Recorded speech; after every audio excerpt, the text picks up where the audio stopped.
پیارے ویورز، آپ سب کو مناہل مدثر کا السلام علیکم۔ آج میں بات کروں گی دبئی میں مندر کے حوالے سے۔ جس سرزمین عرب سے اسلام طلوع ہوا اور بتوں کی پوجا کرنے والے دائرہ اسلام میں داخل ہوئے، وہ سرزمین جو حضرت محمد صلی اللہ علیہ وسلم نے اس وقت بتوں کو خود توڑا تھا اور وہاں سے بتوں کا نام و نشان بھی مٹا دیا گیا تھا۔ انتہائی افسوس اور دکھ کے ساتھ کہنا پڑ رہا ہے کہ آج اسی خطے میں بتوں کی تعمیر ہوئی۔ اسلام میں سب سے بڑا گناہ شرک ہے، لہٰذا ایک مسلمان کس طرح اپنے ملک میں مندر قائم کر سکتا ہے؟ آپ نیچے مناظر بھی دیکھ رہے ہوں گے۔ ایک مناظر میں آپ دیکھ رہے ہوں گے اتنا سارا سیلاب آیا ہوا ہے اور دبئی کے کسی سٹی میں بہت زیادہ سیلاب اور بارشیں ہو رہی ہیں، جس کی وجہ سے درخت بھی جو ہے ڈوب چکے ہیں، بلڈنگ ٹوٹ چکی ہے۔ اور دوسرے مناظر میں آپ دیکھ سکتے ہوں گے جو دبئی کے حکمران ہیں وہ ہندو کو ویلکم کر رہے ہیں۔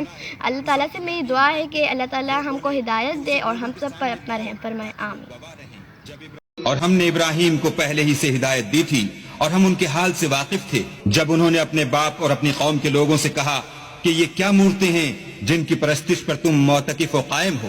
وہ کہنے لگے کہ ہم نے اپنے باپ دادا کو ان کی پرستش کرتے دیکھا ہے۔ ابراہیم نے کہا کہ تم بھی گمراہ ہو اور تمہارے باپ دادا بھی صریح گمراہی میں پڑے رہے۔ وہ بولے کیا تم ہمارے پاس واقعی حق لائے ہو یا ہم سے کھیل کی باتیں کرتے ہو؟ ابراہیم نے کہا نہیں، بلکہ تمہارا پروردگار آسمانوں اور زمین کا پروردگار ہے جس نے ان کو پیدا کیا ہے، اور میں اس بات کا گواہ اور اسی کا قائل ہوں۔ اور خدا کی قسم جب تم پیٹ پھیر کر چلے جاؤ گے تو میں تمہارے بتوں سے ایک چال چلوں گا۔ پھر ان کو توڑ کر ریزہ ریزہ کر دیا، مگر ایک بڑے بت کو نہ توڑا تاکہ وہ اس کی طرف رجوع کریں۔ کہنے لگے کہ ہمارے معبودوں کے ساتھ یہ معاملہ کس نے کیا؟ وہ تو کوئی ظالم ہے۔ لوگوں نے کہا کہ ہم نے ایک جوان کو ان کا ذکر کرتے ہوئے سنا ہے، اسے ابراہیم کہتے ہیں۔ وہ بولے کہ اسے لوگوں کے سامنے لاؤ تاکہ وہ گواہ رہیں۔ جب ابراہیم آئے تو بت پرستوں نے کہا کہ ابراہیم بھلا یہ کام ہمارے معبودوں کے ساتھ تو نے کیا ہے؟ ابراہیم نے کہا بلکہ یہ ان بڑے بت نے کیا ہوگا، اگر یہ بولتے ہوں تو ان سے پوچھ لو۔ انہوں نے اپنے دل میں غور کیا تو آپس میں کہنے لگے بے شک تم ہی بے انصاف ہو۔ پھر شرمندہ ہو کر سر نیچا کر لیا۔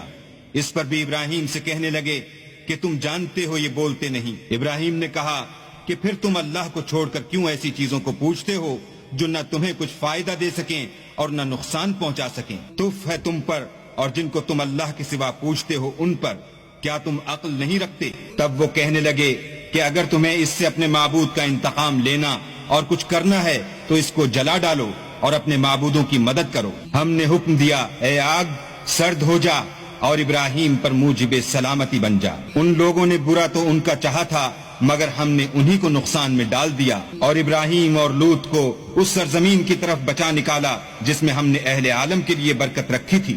اور ہم نے ابراہیم کو اسحاق عطا کیے اور مستضاد برآں یعقوب اور سب کو نیک کیا، اور ان کو پیشوا بنایا کہ ہمارے حکم سے ہدایت کرتے تھے، اور ان کو نیک کام کرنے اور نماز پڑھنے اور زکوٰۃ دینے کا حکم بھیجا، اور وہ ہماری عبادت کیا کرتے تھے۔